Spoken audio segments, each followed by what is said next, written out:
Olá, seja muito bem-vindo ao meu canal. Meu nome é Helena Vicente, sou psicóloga clínica, supervisora e consultora de outras psis. No vídeo de hoje eu quero falar dos 3 principais desafios e os 3 principais benefícios sobre viver da área clínica. Quando a gente fala sobre a psicologia clínica, é muito comum que as psicólogas, principalmente as psis recém-formadas, elas fiquem muito assustadas e com muito receio de apostar nessa área. Eu lembro que na minha própria faculdade, os professores eles falavam que para viver da carreira clínica seria necessário mais ou menos uns 5 anos aí de atuação para conseguir trabalhar somente com atendimentos. Mas, na realidade, não é bem assim que funciona. Todo esse burburinho que a gente tem ao redor da área clínica, isso ainda gera muito receio e muita insegurança, principalmente nas pessoas que recém se formaram e estão pensando, será que eu me jogo na área clínica? Ou será que eu preciso buscar por outros caminhos primeiro para me estabilizar na profissão e depois sim poder apostar na clínica? Então, vamos começar falando sobre os principais desafios que é viver da área clínica. E antes de falar sobre os desafios, eu acho que é muito importante pontuar que toda a área, todo o trabalho, toda a carreira possui desafios.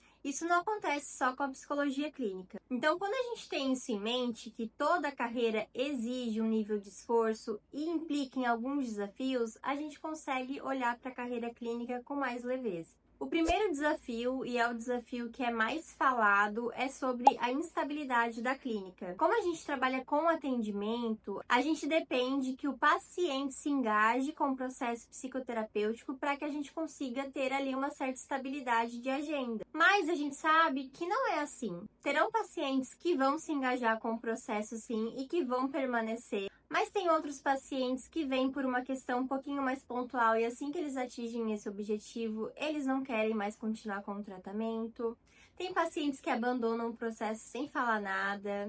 Em uma semana, a sua agenda pode estar super lotada, em outra semana você pode ter uma série de desmarcações. A gente precisa, sim, entender que dentro da área clínica existe essa oscilação, porque a gente está falando de pessoas, de processos. E realmente, se tratando de processos, a gente não tem garantia nenhuma. E com relação a esse movimento todo da clínica, é claro que isso vai implicar também no nosso faturamento. Se a gente não tiver uma boa gestão financeira e uma inteligência emocional para conseguir driblar um pouquinho dessa instabilidade, realmente a gente não consegue sustentar a clínica, tanto no sentido financeiro quanto no sentido simbólico da coisa. Até sobre esse assunto, eu pretendo gravar um vídeo mais adiante para a gente falar especificamente sobre a gestão financeira dentro da clínica, porque eu percebo que é justamente isso que faz com que a maioria das psicólogas que desistem da área clínica desistem por conta desse fator. O segundo ponto que eu quero falar com vocês hoje é o fato de que a área clínica ela requer muito investimento. Diferente das outras áreas e diferente até de outras carreiras, a psicologia clínica ela exige que a gente invista muito. A gente precisa investir em estudo, porque a nossa formação é uma formação continuada. A gente não para de estudar depois que a gente finaliza a graduação. Muito pelo contrário, eu acho que a gente precisa até estudar mais do que a gente estudou na graduação, porque a gente vai acabar se especializando aí em alguma abordagem. Então a gente precisa investir muito na nossa clínica. E o que compõe esse tópico de investimento? A gente precisa investir muito nos nossos estudos, então a gente vai investir em cursos, a gente vai investir em grupo de estudo, porque é muito melhor quando a gente estuda em grupo.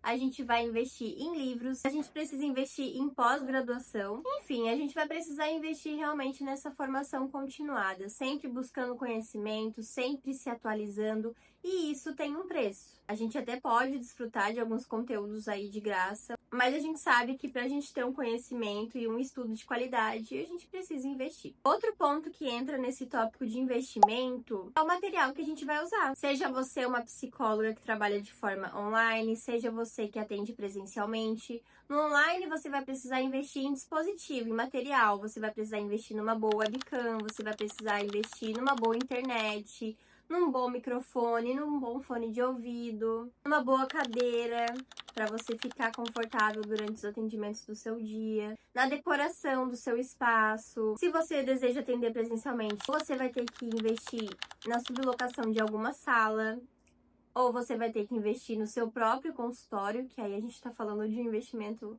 um pouco maior, né? Também na sua locomoção, como que você vai fazer para chegar nesse consultório presencial, tudo isso é investimento, gente. Tudo isso a gente tira do nosso bolso para poder sustentar. Outro investimento que é muito importante que a gente faça é na supervisão dos casos que a gente atende. Então, a gente precisa de um olhar de uma pessoa com mais experiência que a gente para conseguir validar o nosso manejo, para a gente entender se a gente pode ir por esse caminho, se é melhor a gente ir por um outro. Então, a supervisão dos casos é extremamente importante. Eu faço supervisão desde que eu me formei, desde que eu comecei a atender minha primeira paciente, eu já estava fazendo supervisão.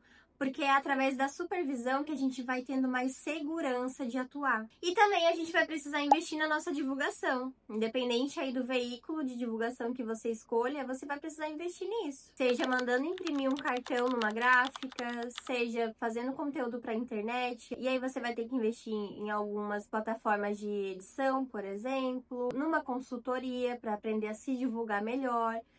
Então, tudo isso vai entrando aí nessa categoria de investimentos que também funciona como um certo desafio para quem pretende atuar na carreira clínica. O terceiro e último ponto que eu percebo que é um desafio, sim, na clínica, é que a clínica é um trabalho muito solitário. Mesmo que a gente consiga estar em grupo, que a gente consiga estudar com outras psicólogas, que a gente faça supervisão, mesmo que a gente consiga ter esses encontros com os nossos pares, ainda assim, na rotina bruta, é só a gente com o nosso paciente. Então, o nosso nível de contato social com outros colegas é muito menor do que em outras áreas. Por exemplo, se você escolher aí a psicologia organizacional. Na psicologia organizacional, você vai trabalhar dentro de uma equipe, dentro de um RH, vai ter contato ali com o gerente, com o funcionário, com o supervisor, com o assistente. É outro contexto. Na psicologia, não. Na psicologia, você tem esse contato com outros profissionais,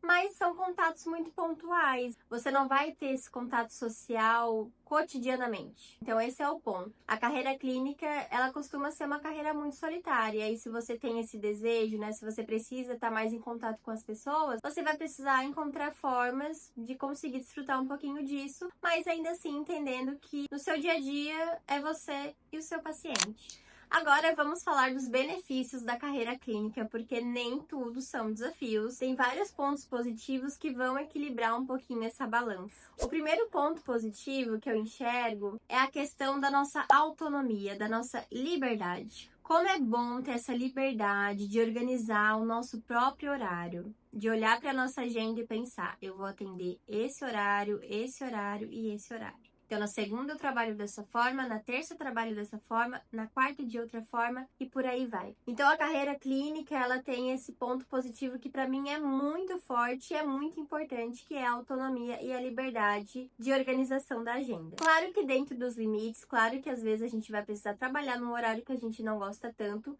porque é trabalho, mas ainda assim, na maior parte do tempo, a gente que vai estar fazendo ali o gerenciamento dos nossos horários, não é uma outra pessoa, somos nós mesmos. O segundo ponto positivo, eu poderia também falar sobre a oscilação da clínica, a instabilidade da clínica, porque assim como ela oscila para o negativo, ela oscila para o positivo também.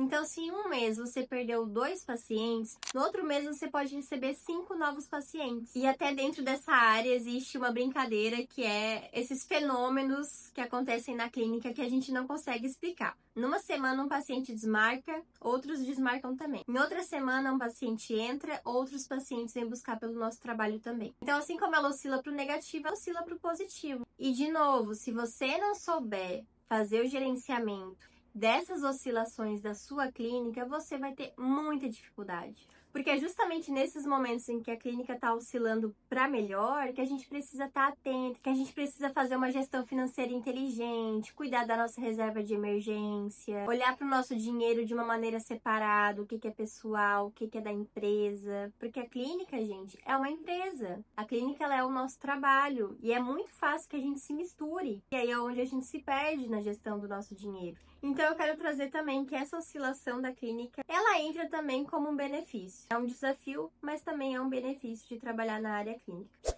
E o terceiro ponto, que é o que me deixa motivada de trabalhar com a clínica, é que a clínica é uma área viva. Claro que todas as áreas dentro da psicologia são áreas muito vivas, a gente trabalha com os sujeitos, né, com as pessoas. Mas na clínica, eu gosto muito porque a gente não tem uma rotina fixa, não existe um passo a passo concreto. Claro que existe um passo a passo na parte burocrática da coisa, mas na parte prática, é muito movimento. Às vezes vem um paciente com uma demanda, na outra semana ele já tá totalmente diferente, já são outras questões. E eu gosto muito desse movimento da clínica, de não ter essa rotina rígida. Pra quem não sabe, antes de eu me formar, eu trabalhava em uma contabilidade, eu trabalhava no departamento pessoal. E trabalhar em uma contabilidade é trabalhar com muito protocolo, com prazos, com datas. É um trabalho muito rígido. Então, quando eu comecei a trabalhar como psicóloga clínica, eu senti essa liberdade nesse sentido. Porque apesar de eu ser uma pessoa que adora rotina, que adora saber como é que meu dia vai funcionar, eu gosto muito de trabalhar com essa matéria viva, que no meu caso é o inconsciente. E o inconsciente é vivo, eu nunca sei o que vai despertar no encontro meu com o meu paciente. Eu nunca sei o que aquele paciente vai me trazer. E é muito interessante porque às vezes nem o paciente sabe o que ele vai trazer para a sessão. Porém, o encontro com o paciente, dentro desse setting estruturado, faz emergir coisas que a gente nem estava esperando. E isso para mim é maravilhoso. É isso que me encanta na clínica e que faz com que eu continue apostando nessa área. Então era isso, esse era o vídeo. É muito importante que a gente pense na área clínica, olhando para esses dois lados, assim, e entenda que toda a área, em toda a profissão, a gente vai se deparar com obstáculos, com desafios que a gente precisa aprender a contornar. A gente precisa cuidar para não cair no papo dessas pessoas que ficam falando que a clínica você pode ganhar tantos R$ 1.000 por mês. A gente precisa muito cuidar com esses conteúdos, porque esses conteúdos que só servem para vender curso, eles fazem com que você se sinta frustrada, com que você sinta que você não tá fazendo certo, que a sua clínica tá demorando para engrenar porque você tá fazendo alguma coisa errada. Não, gente, não. A gente precisa passar por um percurso, é um trajeto, é uma construção. Por isso que é tão importante você olhar para sua clínica com carinho e buscar uma consultoria com uma pessoa que consiga te direcionar de uma forma humana, sem fazer promessa mirabolante que você vai encher a sua agenda, que você vai lucrar tantos por mês, porque não é assim que acontece. Tudo é uma construção, tijolo por tijolo. Então esse foi o intuito desse vídeo. Espero muito que você tenha gostado. Espero muito ter esclarecido as suas principais dúvidas sobre atuar na área clínica. E se você tiver alguma dúvida, se você pensou alguma coisa enquanto assistia esse vídeo, deixe aqui nos comentários. É muito importante para mim saber o que vocês estão pensando. E me siga nas redes sociais. Não se esqueça de se inscrever nesse canal, de deixar o seu like e ativar o sininho. Então é isso. Até o próximo vídeo.